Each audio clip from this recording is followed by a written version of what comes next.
Olá pessoal, eu sou Janina Marticelli e vocês estão no canal Floricultura e Pastagens. E hoje nós vamos conversar um pouquinho sobre um assunto que está incomodando todo mundo, geada. O que a gente tem que fazer para minimizar os impactos da geada nos nossos pastos. Segura a vinheta que já seu vídeo começa.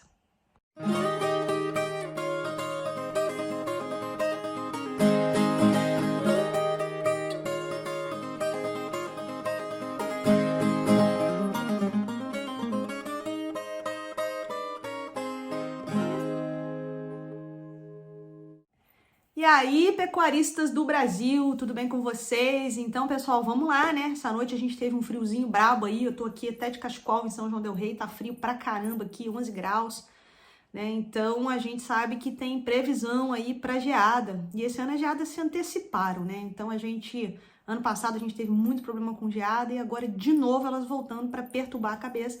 E fica sempre essa pergunta, o que eu devo fazer? Eu recebo muito essa pergunta no Instagram. Professora, tá previsão de geada, o que a gente deve fazer? Então, a gente tem algumas estratégias para serem tomadas antes da geada e algumas que nós vamos tomar depois da geada. Depois que ela veio, não tem jeito, a gente vai ter que se virar com o que tem, né? Mas antes de eu continuar, eu queria pedir para vocês curtirem o vídeo, se inscreverem no canal, tá, pessoal? Porque é a única coisa que eu peço para vocês. É isso que ajuda a gente a crescer. Quanto mais vocês curtem, quanto mais vocês comentam, quanto mais vocês compartilham, mais esse vídeo chega para mais pessoas, tá? Então vamos fazer esse nosso canal no YouTube crescer, né? Pra gente crescer igual a gente cresceu lá no Instagram, então vamos embora junto aí, ajuda o canal Floricultura e Pastagens. Então vamos lá, pessoal. Quais são as estratégias que a gente tem que tomar no pré-geada? Na verdade, a primeira estratégia é a seguinte: você tá numa região em que você sabe que as temperaturas são muito baixas e que vai ter geada, você não deve escolher uma planta forrageira que não seja resistente à geada. Porque quando uma planta forrageira ela sofre uma, duas geadas, ela não necessariamente morre, tá? Ela volta depois que as condições estiverem favoráveis. Agora, se você tem uma planta forrageira não adaptada à geada e que vai ter 4, 5 geadas na sequência aí no mesmo ano, a planta tende a não permanecer no sistema. Então, realmente é uma planta que não tolera geada. Então, se você está nessas regiões muito frias e muito susceptíveis a geada, a gente deve evitar a utilização de plantas tropicais. Mesmo as tropicais, algumas são um pouco mais resistentes, né? O pessoal fala muito do aruana, mas eu já tive relatos de pessoas que tiveram um pasto, né, destruído por geada quando estava com aruana, né? A gente tem algumas braquiárias que são mais resistentes um pouquinho do que geada. O pessoal fala que braúna tem resistido muito bem, mas outros falam que já tiveram problemas também. Então, se a gente sabe que tem muitas geadas na sequência, a gente não deve utilizar uma planta forrageira que não seja adaptada. Então, para esses tipos, né, de regiões, para essas regiões a gente tem que escolher essas plantas, né, que são plantas de clima temperado, que estão mais adaptadas a baixas temperaturas. Esse é o primeiro passo no pré-geada, tá? Mas aí tem a previsão do tempo. Na minha região aqui, por exemplo, é uma região em Minas Gerais que eu utilizo planta tropical. A gente tem aqui Mombaça, Tamani, Marandu, né? E aí, professora, deu previsão de geada, o que a gente tem que fazer? Então, vamos lá. O que a gente tem que fazer é rebaixar esses pastos. Porque o que acontece com a geada? A água que está no interior da planta, ela também congela. E aí, o que acontece? Ela estoura essa célula. Então, a planta morre, tá? Então, aquela folha que estava ali, ela morre. Ah, se aquela planta morreu, por que ela volta depois? Ela volta porque ela tem reservas que estão lá na base do colmo. Algumas dessas reservas estão na raiz, é o que a gente chama de rizoma. Por exemplo, marandu tem rizomas curtos, né? O curumi tem rizomas curtos. Então, a grande parte das nossas forrageiras, o Tifton 85, tem rizoma. Então, o rizoma é uma estrutura que a planta utiliza para armazenar água e nutriente. Então, ela recebeu aquela geada, ela morreu aquela folha, mas ela vai rebrotar quando as condições estiverem favoráveis, porque ela vai utilizar essas reservas que estão guardadas ou na base do como ou nos rizomas, né? Que são esses caules subterrâneos que estão lá junto do sistema radicular. Então, ela volta, né? Então, foi o que eu falei para vocês. Uma planta tropical vai morrer de vez com uma ou duas geadas? Não. Mas se você estiver aplicando geadas sucessivas, né, para acabar com essas reservas, ela morre, ela não volta mais. Então, o que vai garantir a perenidade dela depois de uma geada são essas reservas. Por isso que quanto mais bem manejado tiver seu pasto antes da geada, mais fácil é o retorno dessa planta. É isso que você tem que levar em consideração. Esse manejo de pastagens no pré-geada, que antecede esse período frio e seco, tá? Ele é muito importante para que a gente consiga fazer a planta se restabelecer depois desse processo estressante, que é essa morte dessas folhas, né? Porque aí a planta, tendo as folhas mortas, ela paralisa seu processo fotossintético. Então, quanto mais alto tiver seu pasto, maior vai ser esse impacto, maior vai ser esse efeito da geada. Daí a importância de você trabalhar antes da geada com pastos mais baixos. Então, olhou a previsão do tempo, analisou, viu que vai ter geada na sua região, procura rebaixar um pouco esse pasto para o efeito ser menor. Por quê?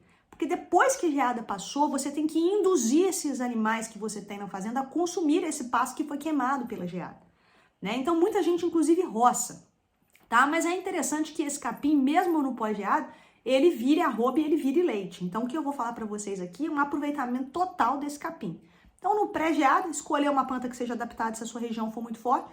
Se for uma região como a minha aqui, por exemplo, eu não tenho por onde escapar, vou continuar trabalhando com pânico e braquiária, né? E vou trabalhar no manejo pré-geada bom. Ou seja, lá nas águas eu não vou judiar do meu pasto, eu não vou rapar meu pasto, eu vou deixar esse meu pasto ter reserva. E aí eu consigo fazer com que minha planta se vire melhor no pós-geada, tá? Então, geada chegou. Já era a previsão do tempo, inclusive, que para essa noite que vem agora tem a geada também. Então, geada chegou. O que eu vou fazer, professora? Queimou meus pastos tudo. O que você vai fazer? Induzir o consumo desse pasto. Então, nós vamos trabalhar com sal proteinado no coxo para induzir o consumo. É igualzinho o manejo que a gente faz lá para o diferimento. O que a gente tem? Uma macega, a gente tem uma forrageira, né, de baixa qualidade, ela tá morta, né, todo aquele conteúdo celular que é bom pro rumen, pro bucho do bicho lá, não tá mais tão disponível, consequentemente, né, esse animal tende a rejeitar. Então, o que eu tenho que fazer? Eu tenho que estimular o animal a consumir, utilizando, então, um sal proteinado no coxo, para que ele consuma esse material queimado no pós-geada. Por quê?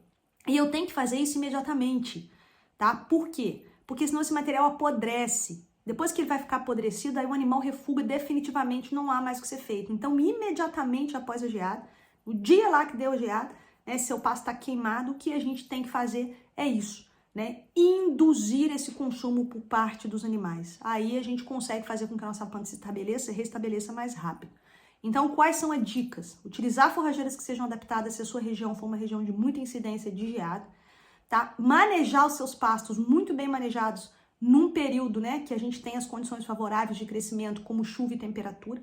Para quê? Para que seu pasto consiga ter reservas suficientes para ele poder usar essas reservas no pós-geada, tá? Se você está exaurindo as reservas do seu pasto, ele não consegue rebrotar bem. Então, o manejo das águas, ele vai ser imprescindível para essa seca gelada, né, sem água e sem luz. Então, é muito importante que a gente deixe as plantas reservarem. Então, o manejo que você está fazendo nas águas é imprescindível para uma boa rebrota no pós-geada. E depois que passou a geada, o que a gente faz nesse pós-geada? A gente induz os nossos animais imediatamente a consumirem esse material que está amarelecido e morto. Como que a gente faz isso?